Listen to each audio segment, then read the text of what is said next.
আসসালামু আলাইকুম রাহমাতুল্লাহ। সত্যের দিশা চ্যানেলের পক্ষ থেকে সবাইকে আন্তরিক শুভেচ্ছা ও অভিনন্দন। সুপ্রিয় দর্শক, আজকে আপনাদের সঙ্গে আলোচনা করব সকালে খুব সহজ দুটি আমল সম্পর্কে। তো চলুন আর দেরি না করে ভিডিওটি শুরু করা যাক। প্রতিদিনের জীবনকে আল্লাহ তাআলার সন্তুষ্টির পথে পরিচালনা করা একজন মুসলিমের প্রধান লক্ষ্য। ইসলাম আমাদের শেখায় প্রত্যেকটি দিন যেন আমরা আল্লাহর ইবাদত ও তার স্মরণে কাটাই। দিনের শুরুটা যেমন গুরুত্বপূর্ণ, তেমনি সকালের কিছু আমল করা বান্দার আত্মিক উন্নতির জন্য অত্যন্ত ফলশ্রুতি হতে পারে। দিনের শুরুতে এই সহজ কয়েকটি আমল একজন মুসলিমকে আল্লাহর নৈকট্য এবং তার রহমত অধিকারী করবে।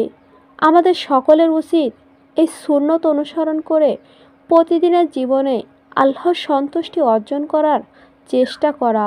আমাদের প্রিয় নবী মুহাম্মদ সাল্লাল্লাহু আলাইহি ওয়াসাল্লাম সহজ কিন্তু কার্যকর আমলগুলো আমাদের সামনে রেখেছেন, যা আল্লাহর নৈকট্য লাভে এক অসাধারণ মাধ্যম।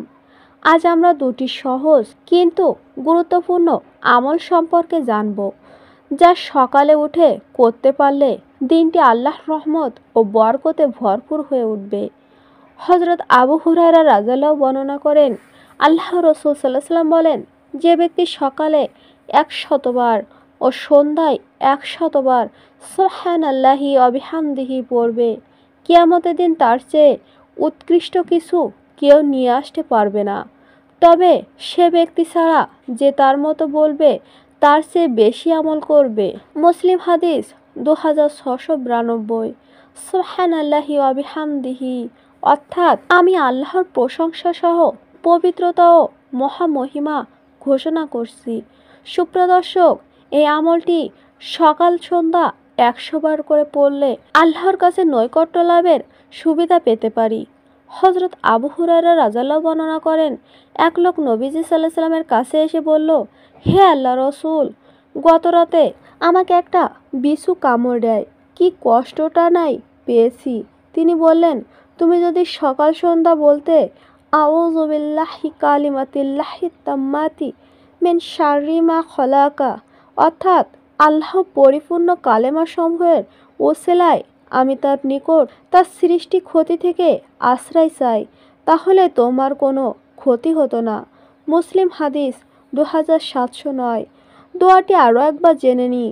আউযু বিল্লাহি কালিমাতিল্লাহি তাম্মাতি মিন শাররি মা খলাকা। এই দোয়াটি পড়লে আল্লাহর কালেমা ওসিলায় তার সমস্ত ক্ষতি থেকে বাঁচতে পারবে। সকালে পড়ার কিছু দোয়া। ফজরের পর পড়ার মতো ফজিলতপূর্ণ অনেক আমল রয়েছে, যেগুলো পড়ে মুমিন বান্দা নানা ধরনের উপকার লাভ করতে পারে। নিম্নে কতিপয় আমল উল্লেখ করা হলো। আয়াতুল কুরসি পড়া। রাসূল সাল্লাল্লাহু আলাইহি ওয়াসাল্লাম বলেন, যে ব্যক্তি প্রত্যেক ফরজ নামাজের পর আয়াতুল কুরসি পাঠ করবে, তার জান্নাতের প্রবেশ পথ মৃত্যু ছাড়া আর কোনো অন্তরায় থাকবে না। সুআবুল ঈমান হাদিস 2395। আল্লাহ রাসূল আল্লাহর সন্তুষ্ট লাভের দোয়া। যে ব্যক্তি সকাল সন্ধ্যা 3 বার নিম্নে দোয়াটি পাঠ করবে, কিয়ামতের দিন আল্লাহ তাকে সন্তুষ্ট করবেন। তিরমিজি হাদিস 3389। সুপ্রিয় দর্শক, দোয়াটি হলো রাদিতু বিল্লাহি রব্বাও অবিল ইসলামি দিনাও অবি মুহাম্মদ নবিয়াও। আরও একবার জেনে নি।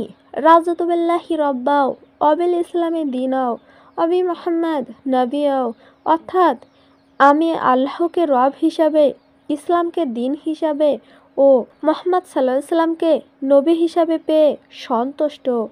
সাহিদুল ইস্তেগফার। যদি কেউ দৃঢ় বিশ্বাসের সঙ্গে সকাল সন্ধ্যা সাহিদুল ইস্তেগফার পড়ে এবং ওই দিনের রাতে ইন্তেকাল করে, তবে সে জান্নাতি হবে। বুখারী 6306। জাহান্নাম থেকে মুক্তির দোয়া। যে ব্যক্তি ফরজ ও মাগরিবের পর 7 বার নিম্নে দোয়াটি পাঠ করবে, ওই দিনে বা রাতে তার মৃত্যু হয়, তাহলে সে জাহান্নাম থেকে মুক্ত লাভ করবে। আবু দাউদ হাদিস 5079। দোয়াটি হলো আল্লাহুম্মা আজিন্নি মিনান্নার, আল্লাহুম্মা আজিন্নি মিনান্নার, অর্থাৎ হে আল্লাহ, আমাকে জাহান্নাম থেকে মুক্ত দান করুন। জীবনের প্রতিটা মুহূর্তে আল্লাহ তাআলার ইবাদতে নিযুক্ত করার। সুপ্রিয় দর্শক, তো এই ছিল আজকে আমাদের আলোচনা। আল্লাহ তাআলা আমাদের এসব আমলগুলো এবং দোয়াগুলো মানার, জীবনে প্রতিটি মুহূর্তকে আল্লাহর ইবাদতে নিযুক্ত করার চেষ্টা একজন মুসলিমের জন্য অত্যন্ত গুরুত্বপূর্ণ। দিনের শুরুতে এই সহজ আমলটি একজন মুসলিমকে আল্লাহর নৈকট্য এবং তার রহমতের অধিকারী করবে। আমাদের সকলের উচিত এই সুন্নত অনুসরণ করে প্রতিদিনের জীবনে আল্লাহর সন্তুষ্টি অর্জনের চেষ্টা করা। আল্লাহ আমাদের এসব আমল পালন করার তৌফিক দান করুক। দয়াময় আল্লাহর অশেষ রহমত দিয়ে আমাদের জীবনের প্রতিটা দিনকে বরকতময় করুন।